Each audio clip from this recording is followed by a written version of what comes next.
ये आकाशवाणी रायपुर है। प्रादेशिक समाचार बुलेटिन के साथ मैं शशिकांत यादव।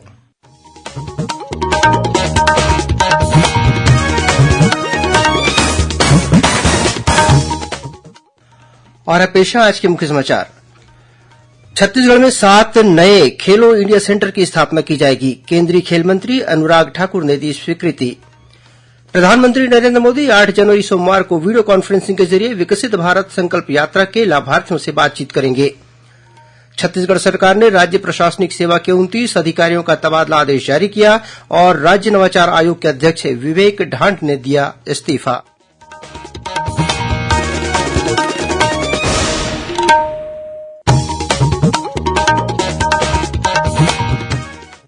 अब समाचार विस्तार से। छत्तीसगढ़ में 7 नए खेलो इंडिया सेंटर की स्थापना की जाएगी। केंद्रीय खेल मंत्री अनुराग ठाकुर ने कल नए खेलो इंडिया सेंटर्स की स्वीकृति दी।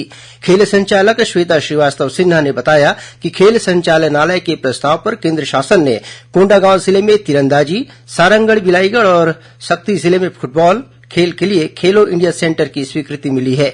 इसी तरह गौरेला पेंड्रा मरवाही, कबीरधाम और मनेन्द्रगढ़ भरतपुर चिरमिरी जिले में कबड्डी तथा कोरिया में बैडमिंटन खेल के लिए खेलो इंडिया सेंटर्स की स्वीकृति प्रदान की गई है।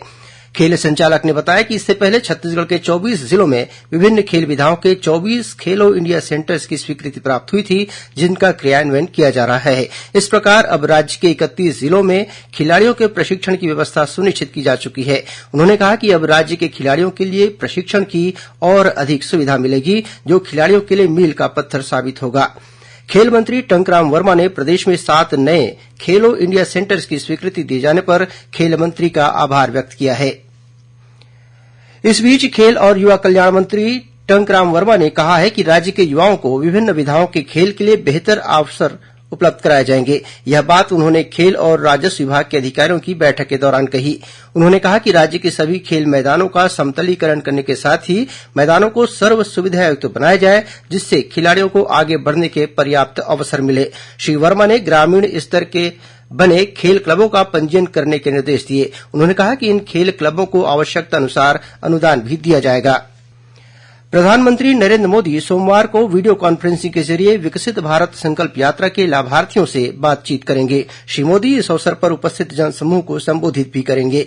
गौरतलब है कि केंद्र सरकार की प्रमुख योजनाओं के बारे में जागरूकता लाने और उनका लाभ जनता तक पहुंचाने के लिए देशभर में यह यात्रा आयोजित की जा रही है। रजिस्ट्रार जनरल अरविंद कुमार वर्मा को छत्तीसगढ़ उच्च न्यायालय का न्यायाधीश बनाया गया है। सर्वोच्च न्यायालय के मुख्य न्यायाधीश डीवाई चंद्रचूड़ की अध्यक्षता वाली कॉलेजियम के सदस्य न्यायमूर्ति संजीव खन्ना और बीआर गवाई ने कल श्री वर्मा को हाईकोर्ट में न्यायाधीश नियुक्त करने का आदेश जारी किया। गौरतलब है कि छत्तीसगढ़ हाईकोर्ट के मुख्य न्यायाधीश द्वारा बीते 6 अगस्त को अरविंद कुमार वर्मा को हाईकोर्ट में न्यायाधीश नियुक्त करने का प्रस्ताव राज्य शासन को भेजा गया था। मुख्यमंत्री और राज्यपाल के अनुमोदन के बाद फाइल सर्वोच्च न्यायालय को भेजी गई थी।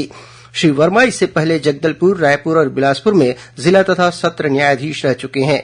वहीं 5 मई 2022 से वे छत्तीसगढ़ हाईकोर्ट में रजिस्ट्रार जनरल के पद पर पदस्थ हैं। निर्वाचन आयोग ने पंजीकृत गैर मान्यता प्राप्त राजनीतिक दलों के लिए सामान्य चुनाव चिन्ह आवंटित करने के आवेदन के प्रारूप को संशोधित किया है। नए प्रारूप के अनुसार पंजीकृत गैर मान्यता प्राप्त राजनीतिक दलों को अब पिछले 3 वित्तीय वर्ष की अंशदान रिपोर्ट और लिखित वार्षिक खातों का विवरण जमा कराना होगा। ऐसे दलों ने यदि चुनाव लड़ा है तो पिछले 2 चुनाव में पार्टी के खर्च का विवरण भी देना होगा। प्रधानमंत्री नरेंद्र मोदी आगामी 15 जनवरी को विशेष पिछड़ी जनजाति समुदाय से वीडियो कॉन्फ्रेंसिंग के जरिए सीधे संवाद करेंगे। पीएम जनमन योजना के तहत छत्तीसगढ़ के सरगुजा और बलरामपुर जिले के विशेष पिछड़ी जनजाति समुदाय से भी प्रधानमंत्री संवाद करेंगे। इस बीच सरगुजा जिले के कलेक्टर भोसकर विलास संदीपन आज पदभार ग्रहण करते ही विशेष पिछड़ी जनजाति पहाड़ी कोरवा बहुल ग्राम खाला पहुंचे। यहां उन्होंने केंद्र शासन की प्रधानमंत्री जनमन योजना के क्रियान्वयन की जानकारी ली। उन्होंने अधिकारियों को पीवीटीजी समुदाय को 100% योजनाओं का लाभ सुनिश्चित करने के निर्देश दिए। उन्होंने कहा कि वंचित हितग्राहियों को आधारभूत दस्तावेज जैसे आधार कार्ड, आयुष्मान कार्ड, जाति प्रमाण पत्र, जन्म प्रमाण पत्र उपलब्ध कराना सुनिश्चित करें। कलेक्टर ने 15 जनवरी को होने वाले प्रधानमंत्री के संवाद के लिए की जा रही तैयारियों का भी जायजा लिया। केंद्र सरकार की विभिन्न विकास और कल्याणकारी योजनाओं का लाभ आम लोगों तक पहुंचाने के लिए प्रदेश में विकसित भारत संकल्प यात्रा निकाली जा रही है। इसके तहत कल राजधानी रायपुर के वीरभद्र नगर स्थित सामुदायिक भवन में शिविर का आयोजन किया गया। शिविर में उच्च शिक्षा और पर्यटन मंत्री बृजमोहन अग्रवाल शामिल हुए। इस दौरान हितग्राहियों को व्हील चेयर, श्रवण यंत्र, राशन कार्ड, मुद्रा लोन और स्वनिधि योजना के तहत चेक का वितरण किया गया। साथ ही उज्ज्वला योजना के लाभार्थियों को गैस सिलेंडर प्रदान किया गया। उधर बस्तर जिले के मुरकुची, विश्रामपुरी, फरसागुड़ा, चंद्रगिरी, मामड़पाल, बिलौरी, आसना और आड़ावाल सहित विभिन्न गांवों में आज संकल्प यात्रा के तहत एलईडी वैन पहुंची। इस दौरान ग्रामीणों को केंद्र सरकार की जनहितकारी योजनाओं की जानकारी देने के साथ ही आयुष्मान कार्ड, उज्ज्वला योजना, आवास योजना के लिए पात्र व्यक्तियों से आवेदन लिए गए। इस मौके पर जनप्रतिनिधियों ने ग्रामीणों को विकसित भारत के निर्माण में अपनी सहभागिता निभाने की शपथ दिलाई। इस बीच केंद्र सरकार के संयुक्त सचिव अनुपम मिश्रा आज विकसित भारत संकल्प यात्रा से रूबरू होने कोरिया जिले के प्रवास पर हैं। इस दौरान वे सोनहत विकासखंड के ग्राम सलगवां में आयोजित विकसित भारत संकल्प यात्रा कार्यक्रम में शामिल हुए।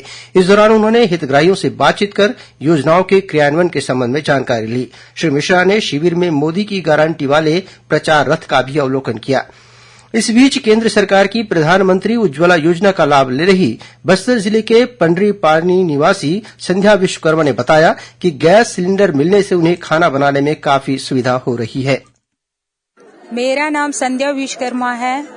मैं पंडरीपानी की निवासी हूँ। मुझे बहुत परेशानी होती थी चूल्हा से खाना वाना बनाने में। बच्चे लोग स्कूल जाते थे, मुझे कहीं जाने नहीं मिलता था, दिक्कत होती थी। जब से मुझे गैस नरेंद्र मोदी जी ने दिया है तब से मैं बहुत खुश हूँ। खुद भी काम पे जाती हूँ। धन्यवाद करती हूँ मैं नरेंद्र मोदी जी को। मेरे घर वार बहुत अच्छा चलता है जब से गैस है। मुझे समय पर खाना बनाती हूँ, सब करती हूँ। श्रोताओं, प्रादेशिक समाचार एकांश के समसामयिक विषयों पर आधारित कार्यक्रम बातों बातों में के तहत इस बार विकसित भारत संकल्प यात्रा पर विशेष कार्यक्रम का प्रसारण किया जाएगा। यह कार्यक्रम आकाशवाणी केंद्र रायपुर से कल 6 जनवरी को सुबह 10:30 बजे से प्रसारित होगा। इसे छत्तीसगढ़ स्थित आकाशवाणी के सभी केंद्र रिले करेंगे। प्रधानमंत्री नरेंद्र मोदी आगामी 29 जनवरी को परीक्षा पे चर्चा कार्यक्रम में विद्यार्थियों, शिक्षकों और अभिभावकों से संवाद करेंगे। कार्यक्रम के 7वें संस्करण के लिए माईजीओवी पोर्टल पर 1 करोड़ से अधिक पंजीकरण हो चुका है। शिक्षा मंत्रालय से मिली जानकारी के अनुसार इस वर्ष 4,000 से अधिक प्रतिभागी प्रधानमंत्री मोदी के साथ चर्चा करेंगे।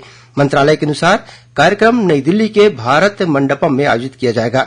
चर्चा में भाग लेने के लिए माईजीओवी पोर्टल पर 11 दिसंबर 2023 से इस महीने की 12 तारीख तक 6वीं से 12वीं कक्षा के विद्यार्थियों, शिक्षकों और अभिभावकों के लिए एक प्रश्नोत्तरी प्रतियोगिता शुरू की गई है।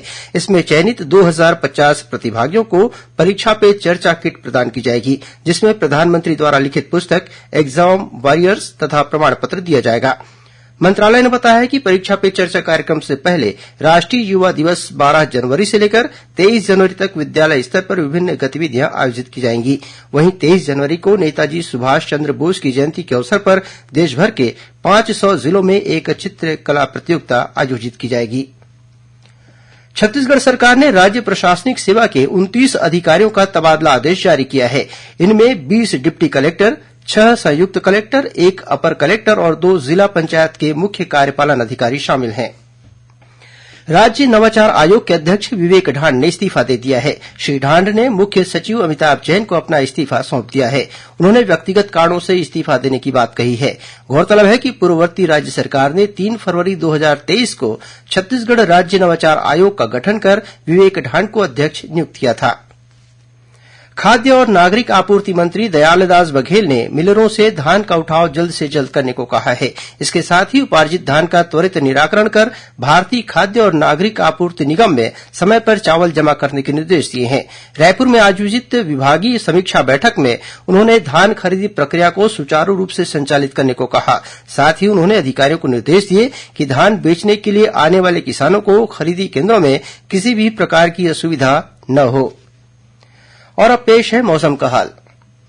प्रदेश के 1-2 स्थानों पर कल हल्की वर्षा हो सकती है। मौसम विभाग से मिली जानकारी के अनुसार प्रदेश में अगले 2 दिनों में न्यूनतम तापमान में 2 डिग्री सेल्सियस तक वृद्धि हो सकती है। आज प्रदेश में अधिकतम तापमान 31.4 डिग्री सेल्सियस कोरबा में तथा न्यूनतम तापमान 10.9 डिग्री सेल्सियस नारायणपुर में दर्ज किया गया। अंत में मुख्य समाचार एक बार फिर।